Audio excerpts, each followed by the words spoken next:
नमस्कार, मी अर्चना. गावकडच्या रेसिपी या चॅनलवर तुमचं स्वागत आहे. मी तुम्हाला छान अशी दोडक्याची सुकी भाजी दाखवणार आहे. थोडीशी वेगळी पद्धत, पण खायला एकदम टेस्टी. तर इथं मी घरगुती मसाले वापरणार नाही किंवा दुकानचे कोणतेही मसाले नाही, तरी एकदम टेस्टी अशी भाजी बनणार. तर पूर्ण व्हिडिओ रेसिपीला सुरुवात करूया. तर दोडक्यावरच्या शिरा काढून असे बारीक कट करून दोन भाग बाजूचे काढून टाकायचे आणि बारीक बारीक अशा फोडी करून घ्यायच्या. थोडंसं साहित्य भाजून घ्यायचं. इथं शेंगदाणे, किंचितसं तेल टाकायचं, जास्त नाही, किंचितसं तेल टाकायचं. परतून घ्यायचे.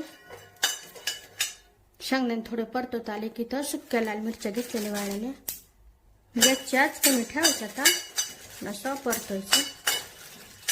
इथं 2 चमचे धने घेतलेले, धने टाकायचे, परतून घ्यायचे. गॅसच्याच कमी ठेवायचे म्हणजे साहित्य परतत नाही. तीळ घेतलेले, तीळ टाकायचे, परतून घ्यायचं. गॅसच्या बंदच आहे, असं परतून घ्यायचं. गॅस बंद करायचा. आता गॅस बंद करून कढाई गरम आहे तर नुसतं परतून घ्यायचं. करपू द्यायचं नाही साहित्य. हे भाजून झालेलं आहे. यामध्ये लसूण, लसणाच्या पाकळ्या असं मिक्स करून घ्यायचं, गरम करून घ्यायचं. साहित्य काढून घेऊ. थंड झाल्यानंतर मिक्सरला बारीक करून घ्यायचं आणि सुक्कच बारीक करायचं. यामधल्या मिरच्या काढून अगोदर मिरच्या मिक्सरला फिरून घ्यायच्या आणि नंतर बाकीचे साहित्य एकत्र असं मिक्सरला फिरून घ्यायचं. भांड्यामध्ये तेल, यामध्ये आता हे दोडक्याच्या फोडी गॅसच्या मोठी ठेवून घ्यायचं, त्याच्या परतून घ्यायचं. काही सेकंदाच्या मोठ्या आचेवर दोडक्याच्या फोडी परतून घेतल्यानंतर गॅसच्या एकदम मंद करायचं. आता ही सुकी चटणी जी बनवलेली आहे ती गरजेनुसार टाकायची, मिक्स करून घ्यायचं. गॅसच्या एकदम मंद ठेवायची.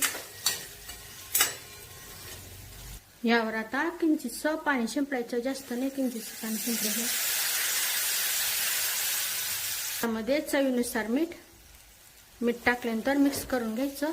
1 मिनिट मंद आचेवर झाकून ठेवायचं आणि अधूनमधून चेक करायचं, हलवून घ्यायचं. भाजी तयार झालेली. गॅस बंद करायचा. यावर भरपूर अशी बारीक कट केलेली कोथिंबीर.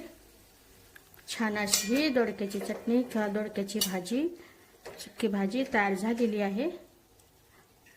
खायला जेवढी टेस्टी तेवढी पौष्टिक ही भाजी. तर नक्की बनवून पहा.